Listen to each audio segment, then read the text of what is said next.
Ramazan ayı 1000 aydan daha hayırlı bir ay. Bu ay içerisinde de biliyorsunuz Müslümanlar kendi fitrelerini, zekatlarını, sadakalarını biraz daha yoğunluklu olarak veriyorlar. Adana'mızda hem doğu ile batının arasında açılan bir kapıdır, tarım bölgesidir.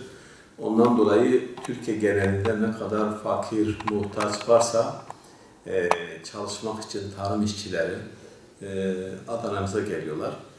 Bu yüzden Adana'mızda gerçekten muhtaç sayısı oldukça fazladır. Ve bundan dolayı bize de müracaat fazladır. Mesela şu anda bize 4000 tane müracaat eden aile var. Biz de imkanlarımız dahilinde Ramazan öncesi yüzlerce aileye gıda kolisi dağıtma kararı aldık. Ve Allah nasip ederse dağıtımların bir kısmı başladı. Bir kısmı da peyderpey mahalle mahalle dağıtılacaktır. Dağıtımlarımız bu konuda devam ediyor. İnşallah elimizde gene gayretle göstereceğiz. Tabi zaten bir dirhem, Allah Resulü'nün hadisi var. Bir dirhem sadaka 1000 belayı def eder. Yani bu tarih boyunca da böyledir. Mesela tarih boyunca vebalar olmuş. İşte o zamanki İslam alimleri, halifeleri toplamış, demiş ki buna ne yapabiliriz? Demişler ki iyiliklerimizi arttıralım, namazlarımıza daha çok dikkat edelim, insanlara yardımcı olalım. Kur'an'da da verdiği gibi yetimlerin başını okşayalım. Ve bunu böyle yapmışlar. Vebada çok kısa sürede kurtulmuşlar. Yani evet, gerçekten bizim başımızda da bir musibet var. Bizim bu musibetten kurtulabilmemiz için kendi içimizdeki fakirlerimize, muhtaçlarımıza yardımcı olmamız lazım. Mutlaka bizim toplum olarak içimizdeki muhtaçların ve fakirlerin duasını almamız lazım.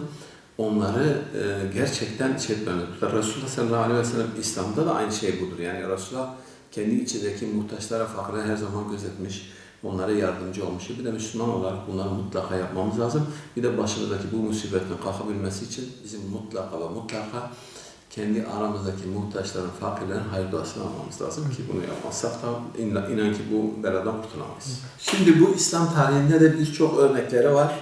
Günümüzde de görüyoruz. İnsanlar diyor ki biz Allah'la alışveriş yaptık.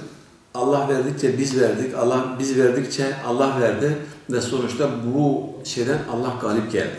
Yani bu böyledir. Eğer biz Allah'la ticaret eder, malımızın zekatını, fitrini, sadakasını verirsek mutlaka Allah bizim malımızı da artırır. Eğer biz malımızın zekatını vermez, fakirleri, içimizdeki fakirleri gözetlemesek Allah bizim başımıza işte böyle musibetler gelir, malımızda kısıtlamalar olur, bedenimiz hastalıklarla dolur. O yüzden bunların selameti, saati için bizim mutlaka malımızın zekatını, fitrelerini vermemiz ve fakiri gözetlememiz lazım. Gazeteci arkadaşlarla, basınla beraber mutlaka böyle sık sık bir araya geliyoruz. Biliyorsunuz bize böyle 4000 tane müracaat eden aile var. Gerçekten de fakir ve muhtaçtılar. Biz Adana Umut Kervanı olarak zenginlerle fakirler arasında köprü olmaya adayız. Hazırız, ekiplerimiz var, mahalleyi tanıyoruz, mahalleleri tanıyoruz. Bize müracaat eden insanları, evlerini ziyaret etmişiz, tespitlerimizi yapmışız. Gerçekten bu 4000 aile birinci derecede mutlaka yardım edilmesi gereken ailelerdir. O yüzden ben buradan sizin aracınızla zenginlere sesleniyorum, Adana halkına sesleniyorum, bölgedeki insanlara sesleniyorum. Gelin, biz sizin zekatınıza, fitrenize, sadakanıza talibiz. Bize verin ki biz bu muhtaçlara yardımcı olalım, onları gözetelim ki başımızdaki bu musibet kalsın. 4000 tane aile kolay bir aile değil, Adana gibi bir yerde. Bundan sonra fakir öğrencilerimiz var. Milli ve manevi değerlerimizi öğrenen ve toplumun sağlık ve selametinin iyi yürüyebilmesi için medresemiz var, kız medresemiz. Orada gerçekten çok değerli kızlarımız yetişiyor.